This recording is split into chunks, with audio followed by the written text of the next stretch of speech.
And on Capitol Hill, we could see a shutdown, or showdown, I should say, on the Senate floor this week on the Trump-backed voter ID bill called the Save America Act. And that bill has cleared the House, but still needs to clear the Senate. Senate Majority Leader John Thune says he'll bring the bill to the floor this week. CBS News congressional correspondent Nikole Killion is live on Capitol Hill for us today. And Nikole, what is the latest so far on the Save Act? Yeah, it will be a showdown during the shutdown, but this particular bill has to do with election integrity. And as you mentioned, it has already passed the House. It basically would require proof of citizenship to register to vote, as well as folks would have to show voter ID. So those are two components. But since it passed the House, the president has since called for additional reforms, including a near ban on mail-in voting.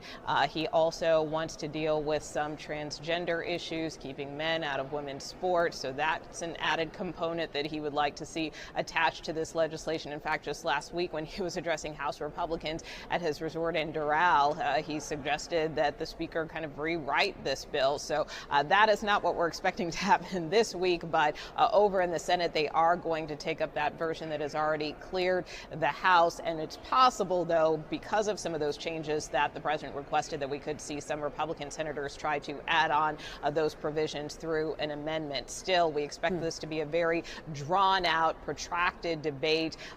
Democrats have called this new measure very restrictive. In the words of Chuck Schumer, the minority leader, he's referred to it as a Jim Crow 2.0 in terms of some of the voting restrictions that he believes would impact folks. Because, for instance, with respect to some of these documents, having to provide proof of citizenship, that means you have to provide maybe your birth certificate or a passport. And so not everyone always has those types of documents handy. So that's why Democrats feel that this could be a restrictive measure. But nonetheless, that debate will get underway later this week. And Nikole, speaking of the shutdown, and we know there's still no funding deal for the Department of Homeland Security. As the war in Iran stretches on, are there any signs from lawmakers of an increased sense of urgency when it comes to DHS?